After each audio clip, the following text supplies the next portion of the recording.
Hello and welcome to the 2024 edition of my Voxel game series, where I show you some lovely looking indie games. None of these games have a release date yet, and most of them don't even have a release year, but you can add them to your Steam wishlist to show your support for the devs. First up, the game that inspired this video is the recently announced Lay of the Land. You may know this one as Thule1998's Voxel game on YouTube, but it now has a store page, screenshots, and a description. It is a sandbox game, like a few others on this list, and it has this magical fantasy theme to it. There's going to be tons of biomes filled with ruins and treasure, an in-depth building system, and best of all, you can use the environment around you to your advantage. Collapse a cave on top of your enemy, use fire to burn down their base, or turn to magic and melee instead. The Lay of the Land promises tons of freedom to experiment and discover, and you can play a very early pre-alpha build over on the dev's Patreon page if you're willing to throw them a few bucks.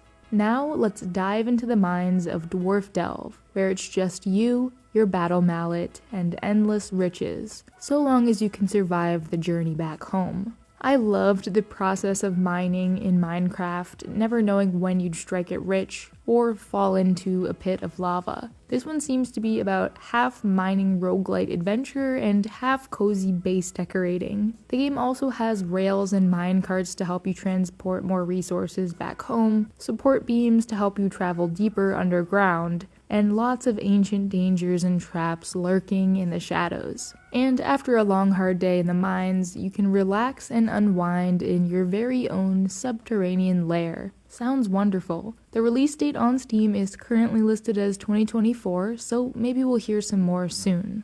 Alright, some pretty cool games so far, I'd say. Now, how about a swampy, froggy Metroidvania FPS? Frogmonster takes place in the land of Melora, and it has a free demo you can try out on Steam. This place may be beautiful, but it's definitely not safe. The world is filled with creatures, bugs, and beasts, and has over 20 different boss fights. You play as a frog, so catching bugs with your tongue and equipping them will actually give you a variety of bonuses to help make things a little easier. The game can get pretty chaotic. There are a bunch of different spells that you can use to heal, zap, burn, and explode. And it really does reward your exploration and will definitely keep me coming back for more when it releases in early-ish 2024.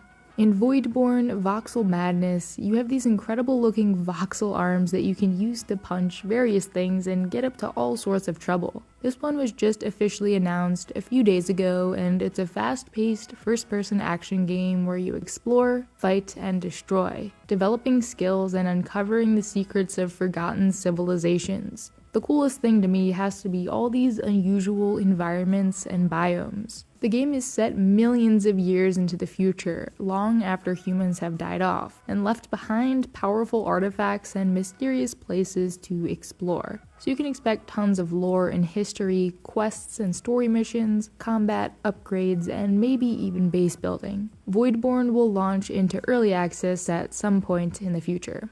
Now, Nivalis might just be my #1 most anticipated game at the moment, and it is coming out this year. I've already talked about it extensively on this channel, but in short, it's a slice-of-life sim set in a dystopian cyberpunk city. You'll start off working at a noodle stand, growing ingredients, catching fish, and eventually you'll expand your business empire to own restaurants and nightclubs, upgrade your apartment, and make both friends and enemies from all different walks of life. I'm a huge fan of anything cyberpunk, and having a game like this that takes a more chill approach to the genre is super refreshing. But there is a serial killer on the loose, so maybe watch out for that. Moving back into the more fast-paced stuff, this is Echo Point Nova. And yes, it is a voxel game. All of these floating islands and structures are completely destructible thanks to our trusty sledgehammer. But don't just take my word for it, try it out in the free demo. You can also expect to see a grappling hook, a hoverboard, and of course, many different types of weapons. The story setup goes like this. During a routine research flight, your ship gets shot down over the planet Echo Point. You find the planet infested with a hostile and greedy mercenary force.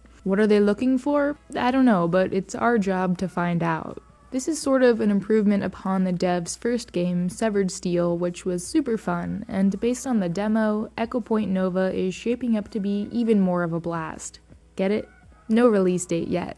And finally, out of all the games on this list, Voxlands seems to be the most ambitious. But we shouldn't have to wait too long to find out because there's supposed to be a demo going up during Steam's Next Fest event on February 5th. There's a mysterious ooze destroying the land and mutating the wildlife. And unfortunately, you're at the very bottom of the food chain. We've got building, questing, crafting, looting, and most importantly, destroying, all set in an imaginative ray-traced voxel world. Find creative solutions to problems, or just enjoy redesigning the scenery. It's up to you. And I don't know about you, but I think it's safe to say that 2024 and beyond is looking pretty promising for voxel-based games. And while we wait for some of these to come out, why not check up on these games?